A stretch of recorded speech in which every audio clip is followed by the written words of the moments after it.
So welcome to the continuation in part 2, and as I mentioned, we are continuing with the secret aspect, so outer, inner, and secret. So we began the secret with the body, and the secret includes body, speech, and mind. So we did the Vajra pose, which was the body part. There's a series in here about speech. Most of the rest of what we will do is related to speech. And then the last one is related to mind. So we have the Buddha's body, Buddha's speech, and Buddha's mind is basically what we're doing. So we begin the part on speech here in part 2.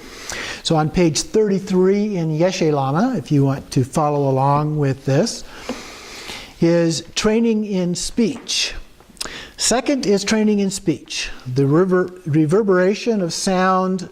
In the reverberation of sound, it states, since speech abides in the syllable Hong, through sealing, training, seeking flexibility, and entering the path, training the, and so on and so forth. But that's the list of the pieces here that we're going to be looking at. And so we're starting with sealing. And so the first part then is sealing, and that is twofold. The outer sealing of appearances and the inner sealing of the aggregates. So these two are done separately, so we're just going to be doing the first of these, the outer sealing of appearances. And so in an isolated place, assume the Vajra posture. Now in this case we're talking about the meditation posture, not the Vajra pose that we were doing last week. And recite Hong, Hong, Hong, Hong. By reciting with a sustained melody, imagine that the entire universe and inhabitants turn into Hong. Now what it's talking about here with the melody is that you kind of sing this, Hong, Hong, Hong. Okay, so it's kind of an extended version that way. So just barely bringing your teeth and lips together. That's slightly different in the other text. Without distraction, mingling appearances, winds, and cognition as one. All appearances arise as only Hong. And if appearances become insubstantial and uncertain, this indicates the sealing. Okay? Repeat that. If appearances become insubstantial and uncertain, this indicates the sealing. The purpose for this is that objective appearances will be naturally liberated. Okay? So remember, we're talking separation of samsara from nirvana.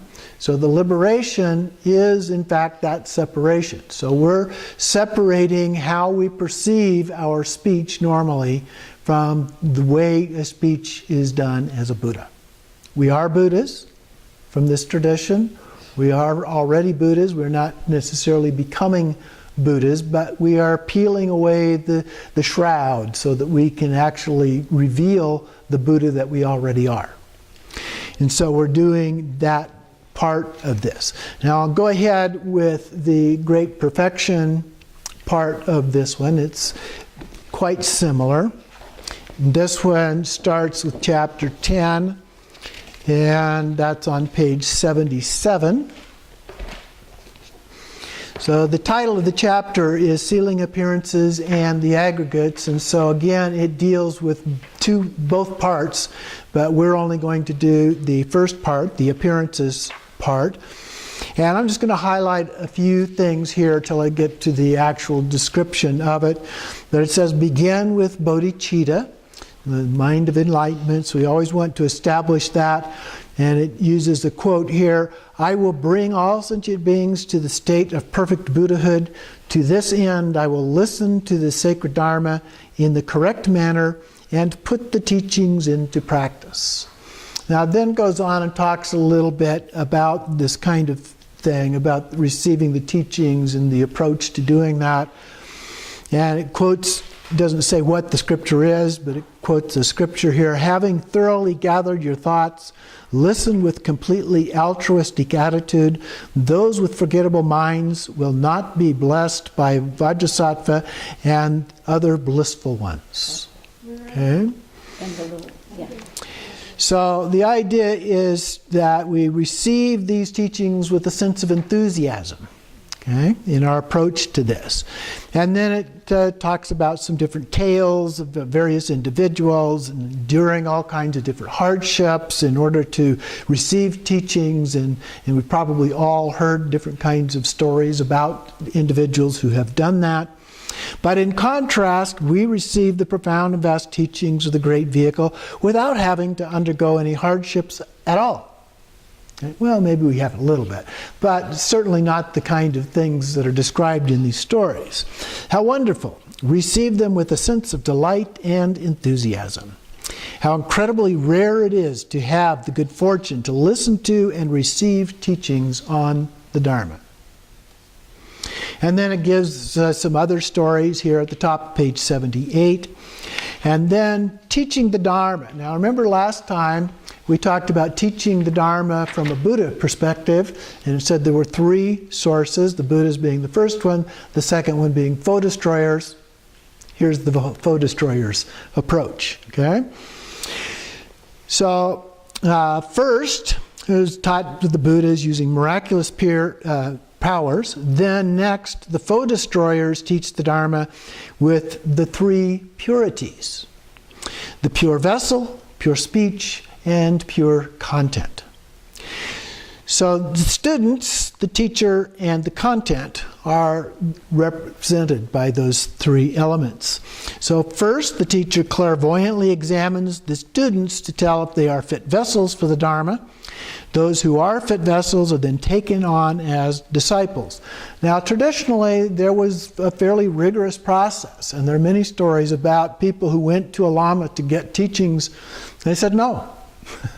And they would come back again, and they would say, still no.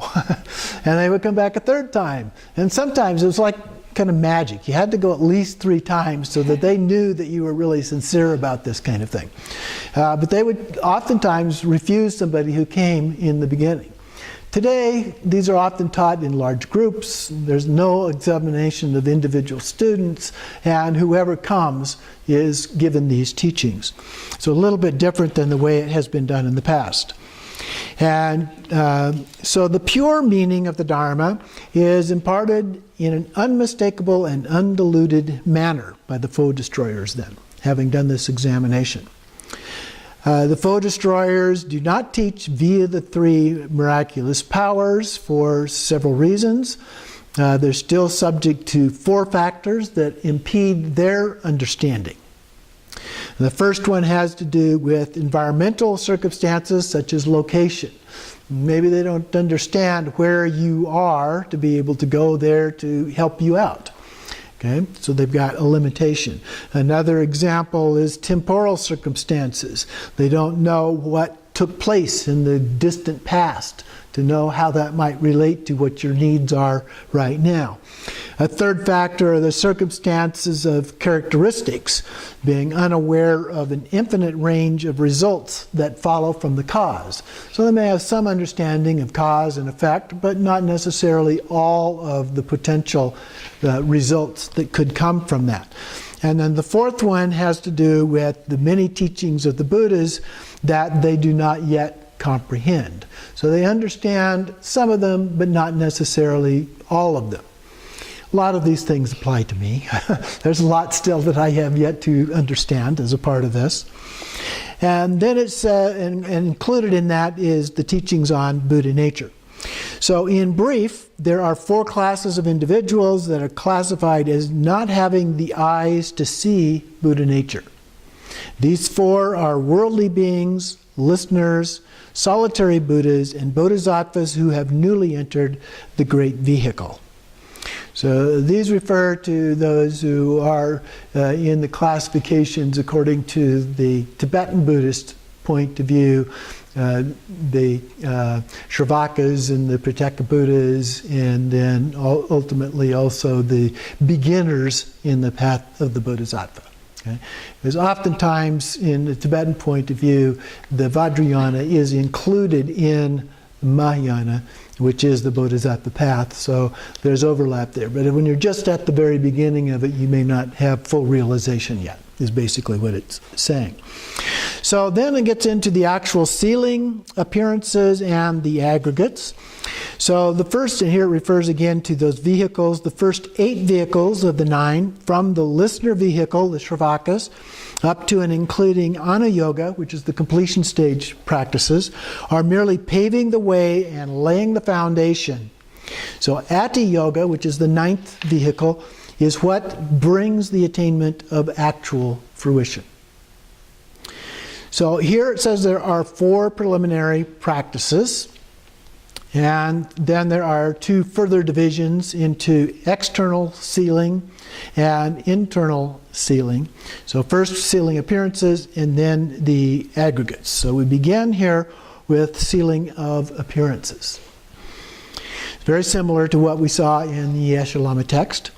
Go to an isolated place, sit in the 7-point posture, Virachana, or something approximating that, depending on what you're able to do. And visualize a blue Hong syllable in your heart center. So it begins at the heart. And then, once the appearance is vividly clear, leave your lips and teeth barely apart and mingle your subtle energies, consciousness, and the Hong syllable. Okay? So mingle those things together. It was a similar reference in the other one. And then as you sing Hong, with a beautiful melody in a long, drawn-out manner. That's what I was trying to illustrate. Hum, hum, and so forth. Visualize a stream of Hong syllables emerging from the Hong syllable at your heart and issuing forth from your right nostril. Okay, so it's coming up like it's coming up through the central channel and then out through the right nostril. Okay? So imagine these syllables then completely saturating the entire range of external appearances, which, as a result, manifest in the nature of Hong. Okay? The nature of Hong. And think about Om, Ah, Hong, the 3 seed syllables in our body. Okay, then refers to our body, speech, and mind. In this case, they're using a Hong. We usually think about Om, Ah, so maybe Ah would be the appropriate syllable. But here it's Hong, but that has to do with mind. And so here we're talking about the result of the nature of Hong. That would be Dharmakaya. Okay? So the nature, everything manifests as the nature of Dharmakaya. This constitutes the practice of sealing, to liberate appearances as lacking true existence. So as Dharmakaya, they have no inherent existence. They lack that true form of existence. Okay?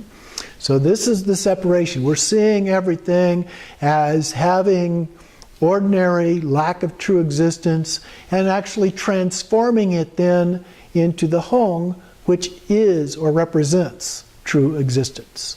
Okay? So from samsara into nirvana. And it goes on to say to do this for 3 days. In our text, Padmasambhava says to do almost all of these practices for a period of 3 days. But because we're part-time and we're lay practitioners, we give you a whole week to do most of these things. Sometimes even that's not quite enough. That's okay. We keep on with the things until we master each of these things. So that is the Great Perfection text on this practice. So the actual practice here, which is based on several different sources. So we have the isolation of speech. These relate to energy, manifestation, or appearance. The text used the idea of appearance, but it can also be energy or a manifestation of the Vajra speech of Sambhogakaya. So the external sealing here from your mouth, the blue Hong, send out blue. And actually some texts have multiple colors. So it says, some of them will say, send out blue for a while, then send out yellow, then red, then green. Those 4 colors are the ones listed. Hongs filling all of space and transforming all the elements into the nature of Hong without a trace remaining. So we're sending those Hong syllables out from our heart, going out from the nostril, and you can, if you get tired of blue, you can switch colors to a different one, but it's not like every other one, bing, bing, bing, bing is a different color, but it's like you do blue for a while, and then maybe you've completed that and you want to repeat it again with a different color. Add a little bit of variety to it. So different way of approaching that. And filling all of space, transforming all the elements into the nature of Hong. So everything that you see out there becomes the nature of Hong. That doesn't mean it's literally transformed into a Hong syllable per se, okay?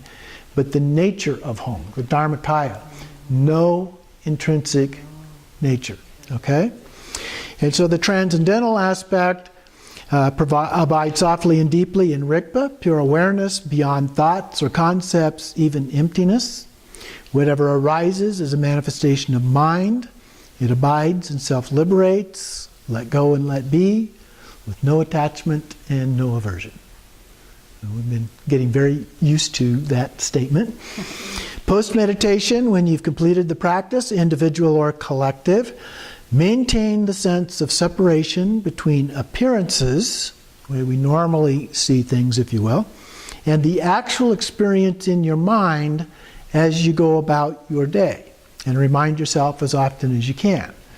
So remember that all these things that we're seeing, in addition to not having an intrinsic nature, are actually manifesting in your mind.